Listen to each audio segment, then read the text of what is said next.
निष्ठा, धैर्य, पराक्रम और बलिदान, ये है भारतीय सैनिक की पहचान। वे भारतीय सैनिक जिनके लिए परिवार से पहले देश आता है। वे भारतीय सैनिक जिनकी शौर्य गाथा दुश्मन भी गाता है। वे भारतीय सैनिक जो तिरंगे के लिए हंसते हंसते अपनी जान तक कुर्बान कर जाता है। वे भारतीय सैनिक जिनके भरोसे हर हिंदुस्तानी अपने घरों में चैन की नींद सो पाता है। परिस्थितियां कैसी भी हों, चुनौतियां कुछ भी हो, भारतीय सैनिक कभी हार नहीं मानते, कभी नहीं रुकते। सैनिकों के कभी भी हार मान के ना रुकने के इसी जज्बे को हम सलाम करते हैं और इनके सम्मान में इन्हीं से प्रेरित होकर हम लाए हैं तेज चल, एक ऐसा यूट्यूब चैनल जिस पे हम सेवानिवृत्त सैनिकों के संघर्षों को जानेंगे और जानेंगे कि कैसे उन्होंने सेवानिवृत्ति के बाद भी रुक जाने को स्वीकार नहीं किया तथा देश और समाज के कल्याण के लिए कार्यरत एवं प्रयासरत हैं। नमस्कार दोस्तों, स्वागत है आप सबका तेज चल पर। जैसा कि आप सब जानते हैं कि इस चैनल के माध्यम से हम लेकर आते हैं रिटायर्ड डिफेंस पर्सनल्स के स्ट्रगल्स की कहानी, और आज इसी क्रम में हमारे साथ वाईजेक से जुड़ रहे हैं air veteran retired sergeant K S. Babu sir. तो सर, स्वागत है आपका, वंदन और अभिनंदन है। थैंक यू सर, सबसे पहले तो आप अपने बारे में बताइए। Life is going good. बहुत दिनों बाद बात हो रही है आपसे। एक्चुअली एज यू नो 2016 में एयरफोर्स से रिटायर होने के बाद मैंने 6 महीने तक फूड कॉर्पोरेशन में जॉब किया। Sir thereafter I have shifted to State Bank of India. Sir Visakhapatnam में हूँ और घर के आसपास ही बैंक में कर रहा हूँ as a senior associate. Sir, जैसा कि आपने एयरफोर्स में 20 इयर्स की लंबी पारी खेली, सर आपने इतने सालों में आपकी जो लर्निंग रही, हम उसके बारे में जानना चाहेंगे सर। जरूर दोस्त। रही बात एयरफोर्स ज्वाइनिंग की, एज यू नो जो मिडिल क्लास फैमिली से हैं, जो आते हैं बेसिकली स्ट्रगल करते हैं, बस जॉब पर्पस आते हैं। Yes sir. Thereafter once you join job, अब यू स्टार्ट लर्निंग, अच्छा लगता है, नई चीज सीखने को मिलता है। It gives you a lot of opportunities. Yes sir. Defence services का बेस्ट क्वालिटी ये रहता है ना, you have a chance to visit throughout India. आपकी पोस्टिंग डिफरेंट प्लेसेस पर होती है, you get chance to learn about different cultures, different people, उससे अधिक आइडिया मिलती है। और defence gives you a lot of opportunities to grow. Small city से आने के बाद से हमें जो एक्सपोजर जो मिलती है, not only into defence, defence के बाद भी आप पे बहुत काम आती है। Yes sir. To build up your future and said that defence gives you lot of opportunities not only to you, to your family. It takes care of yourself, your family, your children. They are given the best opportunities to study in schools and different things. Yes sir, yes sir. Sir, आपसे हम ये जानना चाहेंगे कि air force join करने के पीछे आपकी क्या प्रेरणा थी, क्या मोटिवेशन था? As you say, motivation तो ये रही, जहाँ आप रहते हो, जहाँ से आप पले बड़े हो, उसका आपका इफेक्ट पड़ता रहता है। As I think you are aware of that, मैंने बचपन से अंडमान निकोबार में रहा हूँ। Okay sir. Source of opportunity आपको बेसिकली दिखेगी forest services and naval services. तो मेरी खिंचाव हमेशा ही रही है towards defence, specially to navy और into forest services as a forest ranger, ऐसे करने की। Then I got an opportunity to join airforce. I was lucky to be in airforce. Sir, आपने 20 इयर्स की नौकरी के बाद एयरफोर्स को अलविदा कह दिया, तो सर इसके पीछे का क्या कारण रहा? कारण कोई स्पेसिफिक नहीं है। इनिशियल बॉन्ड हमारी 20 साल की होती है। 20 साल करने के बाद you have an opportunity to decide आपको कंटिन्यू करनी है या बाहर सिविल में जानी है।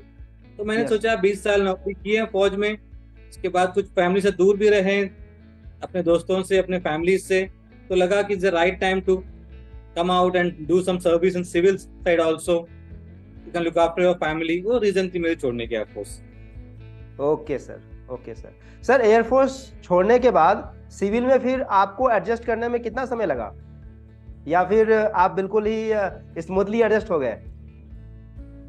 ना, इनफैक्ट समय तो लगता है।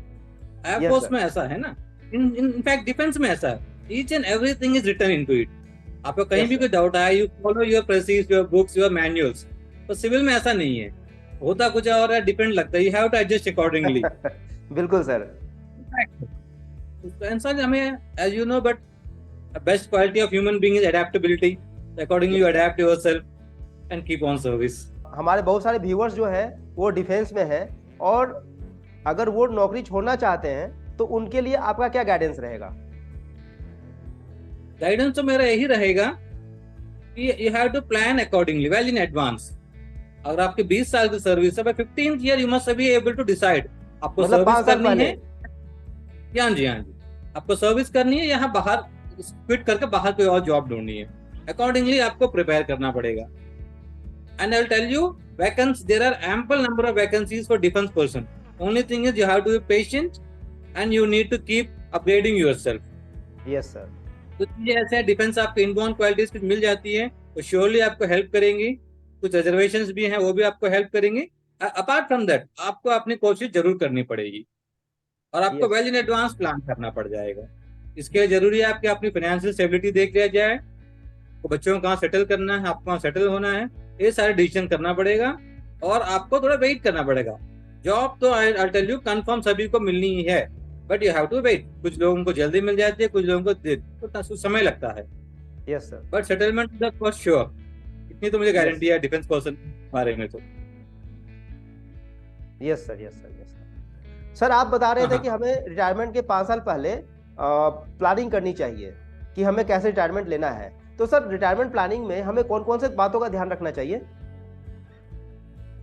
रिटायरमेंट प्लानिंग कहते ही आपको पहले थिंग आती है, आपको सर। सेटल कहाँ होना है, किस ओके फील्ड सर। में जाना चाहते हो आप। पहली ओके। नौकरी तो आपने डिफेंस में किया है, चलिए आपकी जो भी बैकग्राउंड एजुकेशन रही, क्वालिफिकेशन रही होगी, पर डिफेंस में ऑल इक्वल हो जाता है। But sir. आपको you got an opportunity, yes आपको सर। पेंशन बेनिफिट के साथ आप बाहर आ रहे हो, तो you have an opportunity to follow your passion. Yes sir. तो उसका आप सोच सकते हो, आपकी जो पैशन उसको फॉलो कर सकते हो।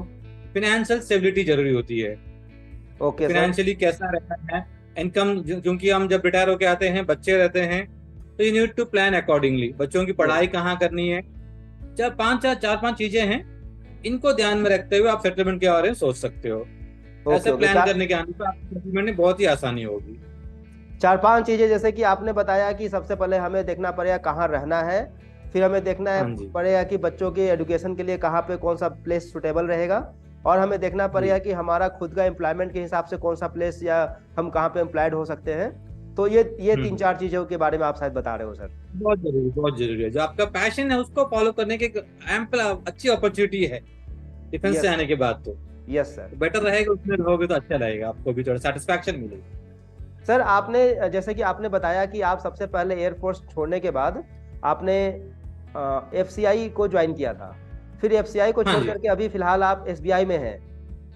हाँ जी। तो सर इसके बारे में कुछ बताइए सर।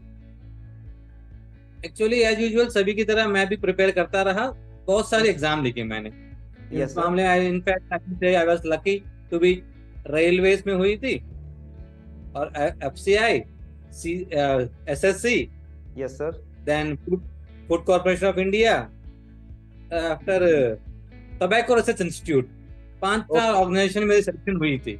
Okay sir. तो सबसे पहले कॉल लेटर आई थी फूड कॉर्पोरेशन में, ओके। जहां मैंने ज्वाइन किया। ओके। तो बट मेरे प्लानिंग जो थी कि बैंकिंग सेक्टर में जाने का। ओके वैसे सर। मैं इकोनॉमिक्स में पोस्ट ग्रेजुएट हूँ, तो मेरी इच्छा थी कि बैंकिंग सेक्टर या फाइनेंशियल सेक्टर में ज्वाइन करूँ। Okay sir. तो दो आई वाज बॉटनी ग्रेजुएट, तो मेरी पहली अपॉर्चुनिटी हुई थी बॉटनी से के थ्रू फूड कॉर्पोरेशन में as a quality supervisor. Okay sir. मैंने करीब वहां सर्व किया मैंने। उसके बाद जो मन में था कि बैंकिंग सेक्टर में जाऊं, तो finally I switch to banking. Okay sir. तो सर आगे के लिए आप क्या देखते हो, अभी आगे 10 साल बाद या 15 साल बाद आप अपने आप को क्या पोजीशन पे देखते हो, और या फिर आप किसी दूसरे रोल में देखते हो अपने आप को?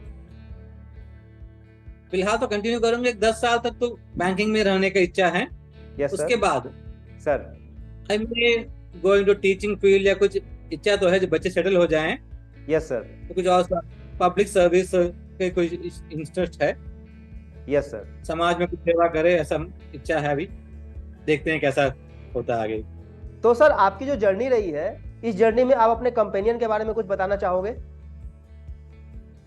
कंपेनियन का साथ हमेशा रहा है, she had been very supporting yes इस सर। पूरी जर्नी में। पेरेंट्स का विशेष, पेरेंट का वेल, उनका हमेशा साथ रहता है। At the same time companion के बहुत इंपॉर्टेंट रोल रहता है। She had been very helpful to me, supportive to me all situations. कुछ डिसीजन टेकिंग में उसका हमेशा हेल्प रहा है मेरा। Accordingly I could do this all this. Sir इस मंच से हम अपने दर्शकों को कुछ मोटिवेशन देना चाहते हैं, तो सर आपके माध्यम से हम चाहते हैं कि आप उन्हें कुछ बताएं। मैं तो यही करूंगा, जो भी काम करे ईमानदारी और सच्चाई से करे और पेशेंस रखे। Patience is more important. Yes. हमारे एथिक्स और वैल्यूज हमने डिफेंस से सीख कर आए हैं, उसे फॉलो करते रहें और कोशिश करते रहें तो हर किसी को कामयाबी जरूर मिलेगी। सर आपने अपने बिजी शेड्यूल से हमारे लिए समय निकाला, इसके लिए बहुत बहुत धन्यवाद। आपका सर बहुत बहुत आभार।